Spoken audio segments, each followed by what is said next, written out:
Welcome to Parenting Trail. I am Ragendu. I am a certified parenting coach and a phonics instructor. Few days back, I had posted a video on how my 11-month-old doesn't poop in his diaper, and he has never soiled his diaper since he was 3 months old. So most of them wanted to know how. So the technique that I used was elimination communication. So let's see what is elimination communication and how you can do it with your child as well. So let's get to the video. So first, let's get to the topic, elimination communication. So elimination communication basically means your child communicating to you that they want to eliminate the waste out of their body. Okay, so elimination communication is basically a technique that has been used since mankind. Imagine our grandparents or our great grandparents, none of them had diapers. Even when we were babies, I don't think many of us had diapers. So what they used to do is take us out or understand our cues and take us to the potty wherever we need to do our deed, right? So that is what elimination communication is basically about. Elimination communication is your child showing you cues and clues and telling you that they have to go and eliminate their waste. Okay, so this is basically what is elimination communication. Now, how did I start it? I have two kids. One is 4.5 years old. I have never tried elimination communication with him because I did not know it, or I was not keen on it. I don't know what happened then. I did not know about it. I did not dig deep into it.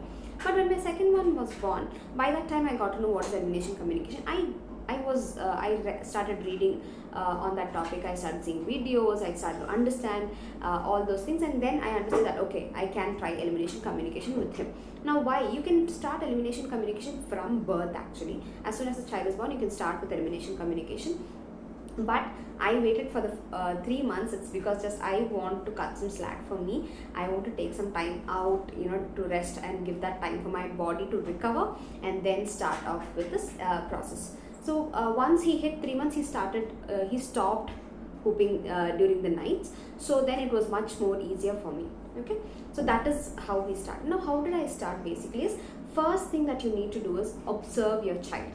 Okay, how do you observe your child? If you're putting a child always in diapers, it's very hard for you to observe when they are doing it and what is their expressions when they're doing it. Okay, so I would suggest that you go diaper free for at least 2 to 3 days. That will help you understand what is the time the child is pooping. Certain kids like to eliminate their waste early in the morning. Some would be after the breakfast. Some would be after the first feed. So that can happen. So you just have to observe for the first 2 or 3 days as to what is the timing the child is eliminating their waste.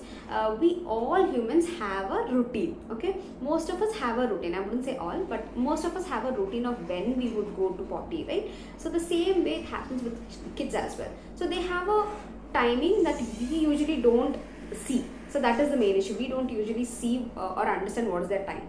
So if you give them the diaper free time, then your child would communicate to you. Your child would communicate to you as to when they have to poop. You can observe your child. You give that initial 2 to 3 days time for your child. You observe your child. You observe the time they're going.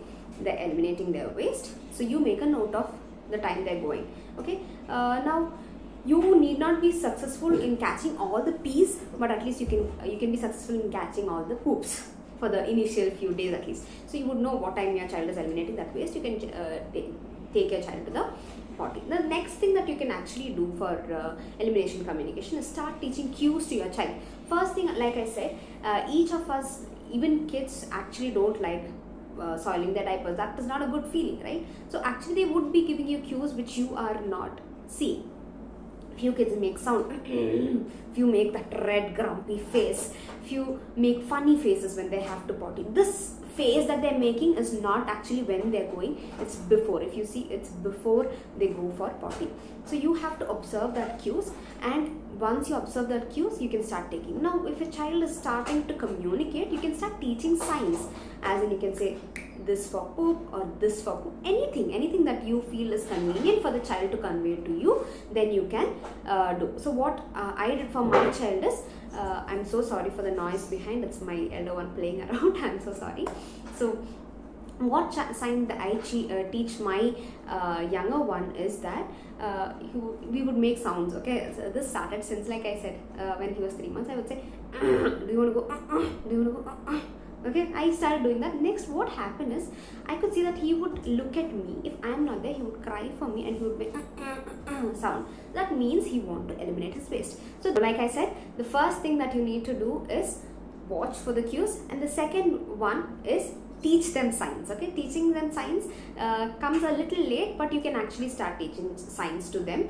You can see that child follows a pattern. You can follow that pattern. It's very easy. The first few days you might think, oh, this is so irritating, I'm not able to do it, but do not give up. It's very, very easy. Once you find out that rhythm, trust me, it's so easy that for my child, it's early in the morning. As soon as he wakes up, once he goes, it's all clean and we are done for the day. So these are the two things that you need to do. And also there are many holes and many ways that you can start using the potty. If you do not have the potty seat, it's very difficult for small kids to sit in potty seat. So what do you do and how do you use it? I'll come up with another video. Hope you find this video useful. If you do, please do subscribe to our channel, leave a comment, and please do like this. Also, please share this with parents who would be interested in this topic. Thank you so much. See you in the next video. Bye bye.